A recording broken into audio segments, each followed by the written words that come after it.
మాజీ ఆయుష్ శాఖ మంత్రి శ్రీ శ్రీపాద యశోపతి నాయక్కి ధన్యవాదాలు తెలియజేస్తా ఉన్నాం.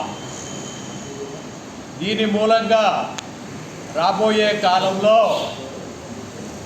ప్రజలకు మూల చికిత్స, ఎలాంటి సైడ్ ఎఫెక్ట్ లేని ఆరోగ్య విధానం అతి తక్కువ ఖర్చుతోనే కాకుండా ఆయుర్దాయం పెరిగేలాగా, అసహజ మరణాలు తగ్గేలాగా ఉపయోగపడే ఆక్యుపంక్చర్ని గుర్తించడం ఓ మంచి పరిణామంగా చెప్తా ఉన్నాం.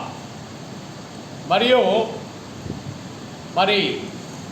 ఈ గుర్తింపు రావటంలో రాష్ట్ర ప్రభుత్వ పాత్రని కూడా హర్షం వ్యక్తం చేస్తూ ఉన్నాం.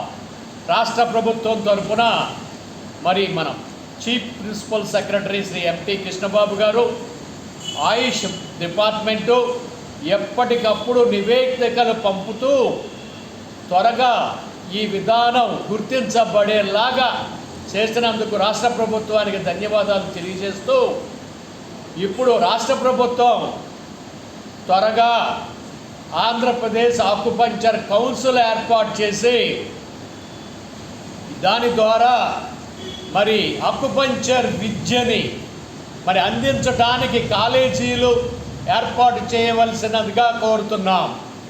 అలాగే ఆక్యుపంక్చర్ యొక్క విశిష్టతని అందరికీ తెలిసేలాగా పరిశోధనా కేంద్రాలను ప్రారంభించి ఆ పరిశోధన ఫలితాలను ప్రజలకు అందేలాగా త్వరగా ఏర్పాటు చేయవలసిందిగా రాష్ట్ర ప్రభుత్వాన్ని కోరుతూ, అలాగే ఈ మంచి కార్యక్రమాన్ని మందులు లేని స్వచ్ఛ భారత్ కార్యక్రమానికి ఒక పునాది భారత ప్రభుత్వం చేపట్టినందుకు ప్రపంచంలో ఇది మంచి ఆదర్శప్రాంతమైన వైద్య విధానంగా వెలుగొలుతుందని చెప్తా ఉన్నాం.